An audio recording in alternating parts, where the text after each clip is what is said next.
Hello. It is not possible for a child to steam and fly in the middle of Istanbul.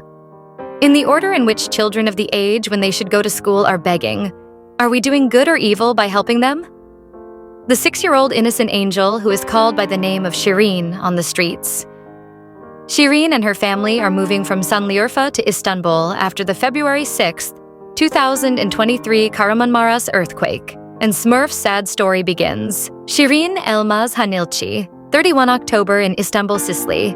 After going to her mother to pay the bill, she leaves her grandmother's house and goes to the grocery store. Shirin's brothers continue to play games in front of Grandma and Grandpa's house. When the mother returns home around 5 o'clock, she notices that SMURF has disappeared. First of all, the family is looking for SMURF around, but no one has heard, no one has seen. The family of Sirin Elmas applies to the Müge Anlı and Sweet Cert program on the grounds that their daughter has disappeared, and the process begins quickly. An eyewitness connected to the program states that someone has been haunting their neighborhood for several days. Many witnesses say that the family is begging the little girl. The little boy is constantly on the streets, asking strangers for money, shoppers in front of the grocery store for chocolate, pasta, a liter of Coke, or money to buy them. He even stays out late at night. Cute. So this kid is begging, asking for a liter of Coke, pasta, and apparently he's taking what he's getting home. But one day, a bad person comes across. Shirin returns home every night. Unfortunately, she does not return on October 31st. Police teams who took action after the reports are starting to work by examining the security cameras in the area. Police teams are examining the cameras in the area minute by minute and determining the route that SMURF Diamond left her grandmother's house that day.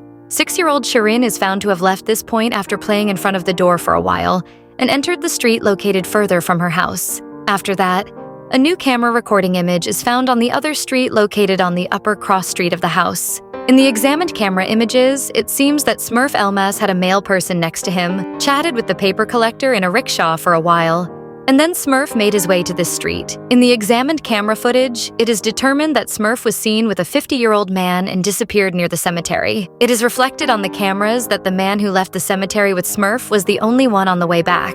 The man returns from the cemetery alone in cold blood and continues to collect papers.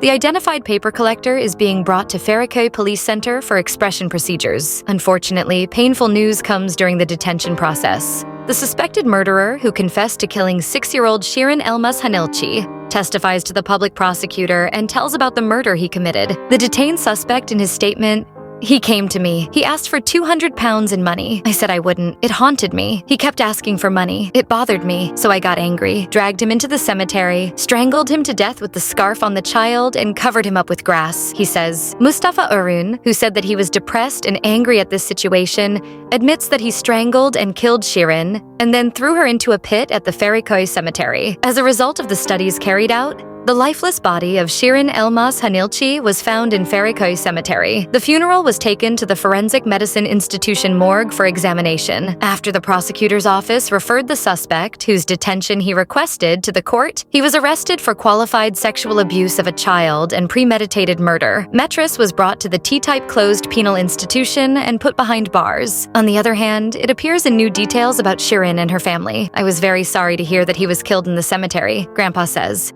"My grandchildren, I can't go to school. We are afraid now," she says. Grandpa doesn't believe at first that SMURF has lost his life. Mahmut Shirin's grandfather, said, "I am her grandfather. No news has been given to me at the moment. We haven't seen him at the cemetery yet. His father has been gone since the evening and has come. I went to the police station. They didn't give me any information. There's nothing we've been told. We will be told that we will go to the medical examiner's office.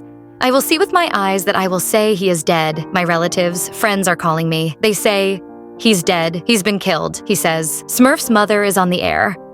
'I have 7 children. Shouldn't I make money?' If they bring floating lira, he says 700 lira and shuts up after that. I know it's very difficult, but when you see these children, turn your head and move on. These kids belong at school. For example, when we say Coke or something, we think he wants it for himself. Those who are connected say, 'Would you like a liter of Coke?' So he wants a liter, he carries what he collects home. I mean, I think we're doing these kids a disservice when we want to do good. Unfortunately, as long as we help, children will continue to collect, begging families. It's an extremely sad and cruel way of life. I can't imagine how anyone could do this to a human child. Mom and dad are healthy, they can explain themselves extremely well. I'm asking you, why are they making money through their children? This kind of unconscionability seems too much to me. People have been struggling financially and spiritually for years to have children, but some people don't appreciate what they have. Anyway, there's more to be said, but I'm silent. Goodbye to see you in the new video.